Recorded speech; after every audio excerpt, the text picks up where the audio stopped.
Hey there, what is up guys? My name is Caleb. Welcome back to my channel. I've been gone for a while, but I wanted to come back and give you guys a review on this jacket right here. This has been requested from a lot of you guys to see a review on this and kind of see some of the details on this. This is the Mr. Freedom BALOO jacket, so let's get right into it. This is the two-tone version of the Mr. Freedom BALOO jacket. As you can see here, they have black T-core cowhide, and then it is juxtaposed with this much lighter color sheepskin. And so obviously the two tones of this light golden brown tan color mixed with the black right here. So Mr. Freedom uses a lot of cowhide, which is kind of different from a lot of other brands, especially a lot of brands that are popular right now. A lot of people are liking to use horsehide, and horsehide has been very popular. Then there are these turned out sheepskin panels, which are part of the traditional grizzly design, which is inspired from 1930s jackets. And on the inside here, you can see there's this red cotton flannel lining. I'm a size 40, as you can see on the tag. In addition, they have these really nice Carozzo wood cat eye buttons. And as you can see on the inside, they have the backing of the buttons here is bone. In addition to that, in this traditional Cossack style, you have the side adjusters as well as the shawl collar. And then coming down here to the pockets, there are these arrowhead pocket ends which kind of reinforce the pockets. So those are a lot of the details on this jacket. I would say overall, this jacket is very nicely and neatly made. I'm not super picky when it comes to a lot of things. For example, there's like a loose thread right here. I bought this secondhand and I've been wearing it for a little over a year. So there's just some wearing down here on the sides, especially on the fur. On the back, I'm assuming will be the spot that will wear through first, because this is what you sit back against in a car. At first, I had been very hesitant to sit back in the cars. I felt like I was going to ruin it. Eventually, I realized that it would just kind of be a natural part of the aging process of this jacket. So this is a style that has become a little bit more trendy and popular. You see it a lot. For example, Freenote makes a jacket very similar to this. You can also get a very similar jacket from Attractions. Both of those are a tad more contemporary in styling. This one is a little bit more vintage looking, and I would say that it's a little bit simpler than a lot of those other jackets as well. I believe the Freenote one has a zipper. I could be wrong. It may also be buttons though. Here you can see it has the two different buttons on the sleeve down here at the bottom of the collar. So like I had said, I bought this jacket secondhand, so thankfully I did not have to pay full price for it. I paid about 30% less than the jacket retails for. I got it secondhand from Adam Goldberg, the actor. He's really into a lot of this Amikaji style. And so he had hooked me up 2 Thanksgivings ago and hooked me up with a really good price, and I really appreciated it. And so I was able to get this jacket, which at the time I had honestly kind of thought would be one of those unattainable grails that I would just lust after forever. And then I ended up actually being able to get it, and I've loved wearing this jacket and having this jacket.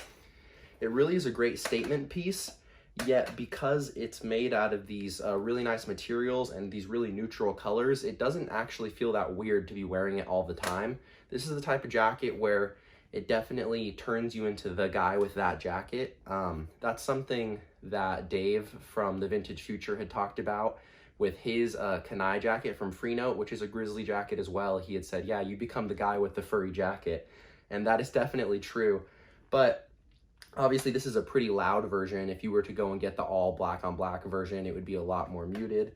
But still, because it's in this really conservative styling and this really nice styling, and as long as you're getting it in a size that, you know, fits you well, since the colors are muted, I do find that it's really easy to wear on a very often, and it kind of goes with everything because of the way these colors are. Another advantage of this jacket as well is that since it does have the 2 different color paneling, I do find that it actually does go well with brown and black leather accessories and boots, which is a pretty cool thing to have. I know a lot of people are pretty picky about matching their leathers, and so this kind of eliminates a lot of those issues by allowing you to get these lighter brown tones directly in the jacket. So I wear a size 40 in this jacket, and I would say that it fits me pretty true to size. I've tried on a lot of different Mr. Freedom stuff, and I would say that overall I'm a pretty true to size 40 across all of their different jackets with slight exceptions.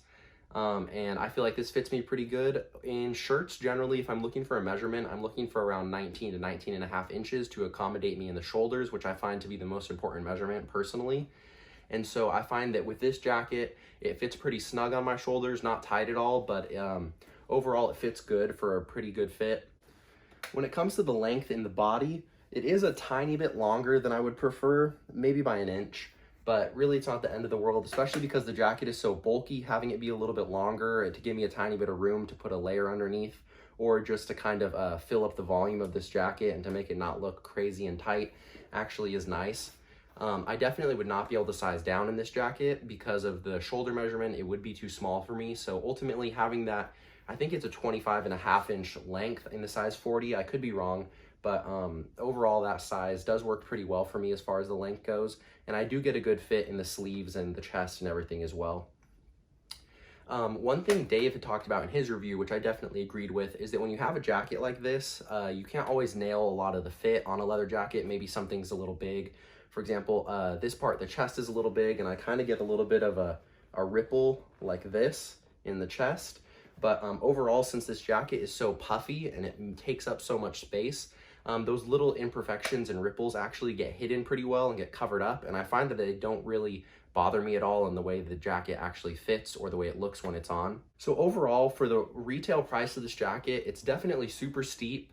And I don't think I could necessarily recommend it for anyone if you were living in a very cold climate, unless you were going to wear it every time you got the chance to.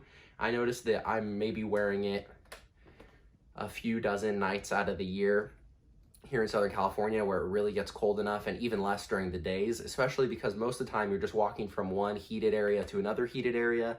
And a lot of the time once you get inside of a building, for me personally, I get too hot to keep it on, unfortunately. However, I do think this would be an excellent jacket, especially for transition periods if you lived in a colder area, and then maybe even for more towards the winter, if you were able to buy it with enough room to layer. If you live somewhere where you actually get real winters, unlike here in California. But I do think overall, especially since I was able to buy this secondhand, these do go secondhand decently often if you're willing to wait.